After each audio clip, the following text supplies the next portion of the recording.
भोपाल से प्रस्तुत हैं प्रादेशिक समाचार। नमस्कार, समाचारों के साथ मैं जितेंद्र रघुवंशी। पहले मुख्य समाचार। न्यायपालिका में सूचना प्रौद्योगिकी की महत्वपूर्ण भूमिका, कहा राष्ट्रपति ने। देश के विकास को गति दे रहा है जल जीवन मिशन।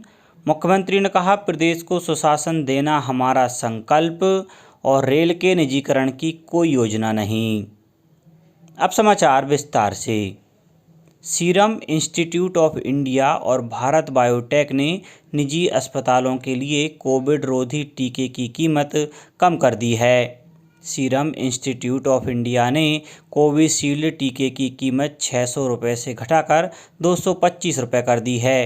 भारत बायोटेक ने कोवैक्सीन टीके की कीमत 1200 रुपये से घटाकर 225 रुपये कर दी है। पंचायती राज मंत्रालय आज़ादी का अमृत महोत्सव को जन उत्सव के रूप में मनाने के लिए 11 अप्रैल से 17 अप्रैल तक विशेष सप्ताह मनाएगा। पंचायतों के नवनिर्माण का संकल्पोत्सव नाम से मनाए जा रहे इस विशेष सप्ताह के दौरान सम्मेलनों का आयोजन किया जाएगा। इनमें सभी हितधारकों के विचारों, सतत विकास लक्ष्यों, तकनीकी पक्षों, सर्वोत्तम प्रथाओं और अत्याधुनिक परिकल्पनाओं नवाचारों को शामिल किया जाएगा। 7 दिवसीय कार्यक्रमों को इस तरह से डिज़ाइन किया गया है कि पंचायतों और अन्य प्रमुख हितधारकों के लिए अत्यधिक फायदेमंद होगा।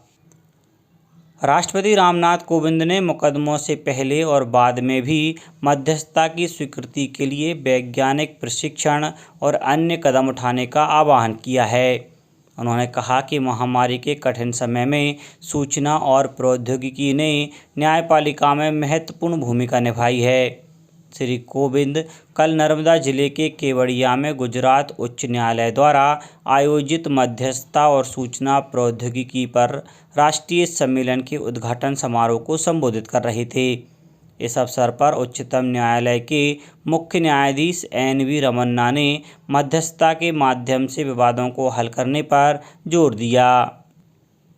प्रधानमंत्री नरेंद्र मोदी ने कहा है कि जल जीवन मिशन देश के विकास को नई गति दे रहा है। उन्होंने कहा कि पिछले 3 साल से भी कम समय में करोड़ों घरों तक पानी पहुंचा है, जो जन आकांक्षाओं और जन भागीदारी की बेहतरीन मिसाल है। सूत्रों ने बताया है कि 17 लाख से अधिक स्कूलों और आंगनबाड़ी केंद्रों में पेयजल की सुविधा उपलब्ध कराई गई है। जल जीवन मिशन के शुरू होने के बाद 9 करोड़ 40 लाख से अधिक घरों में नल से जल के कनेक्शन दिए गए हैं। मुख्यमंत्री शिवराज सिंह चौहान ने कहा है कि प्रदेश को सुशासन देना हमारा संकल्प है। उन्होंने कहा कि माफिया के विरुद्ध प्रभावी कार्यवाही लगातार जारी रहेगी।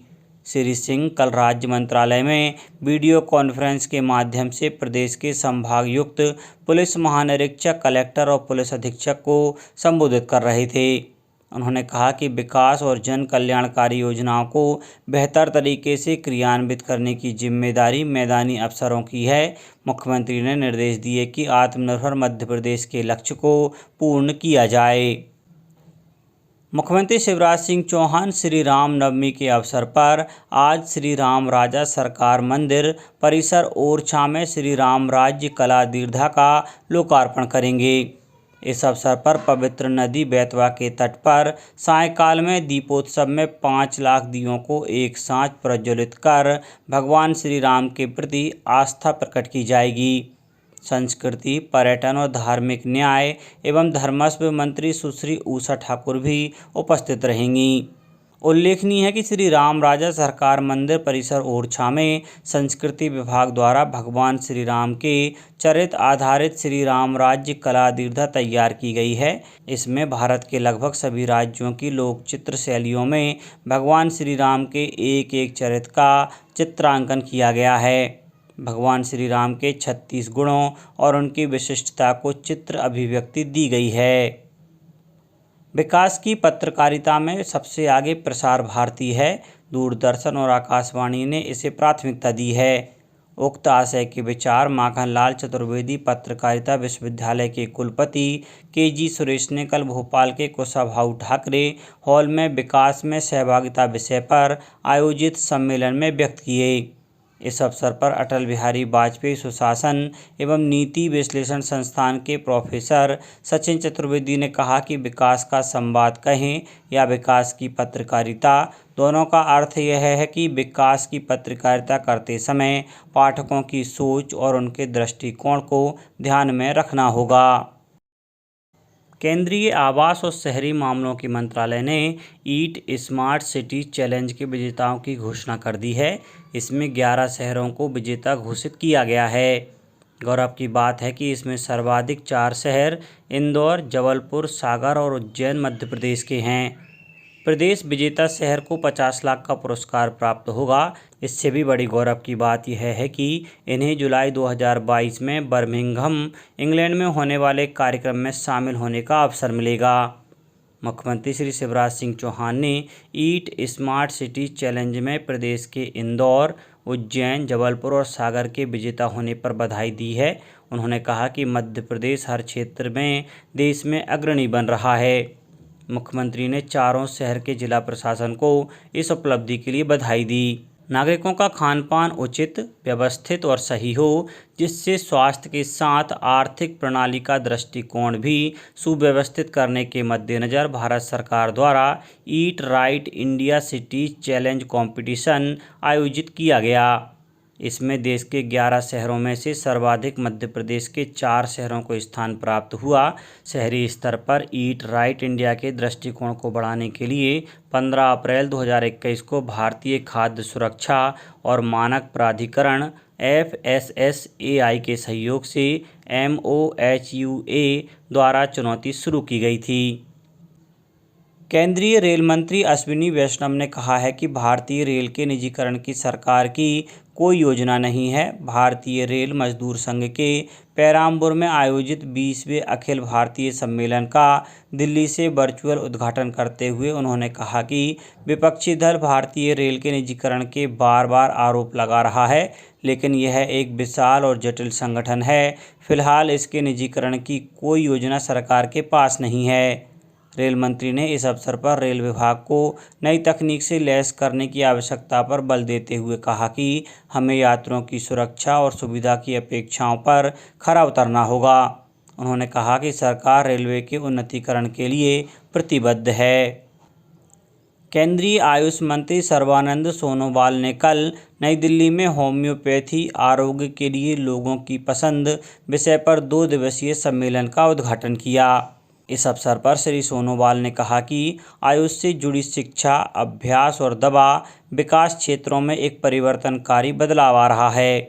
कार्यक्रम के दौरान आयुष राज्य मंत्री डॉक्टर महेंद्र भाई मुंजपारा ने अपने संबोधन में कहा कि होम्योपैथी विभिन्न बीमारियों के इलाज में बहुत प्रभावी है और कम खर्च में ही सुरक्षित तरीकों से स्वास्थ्य में सुधार करती है।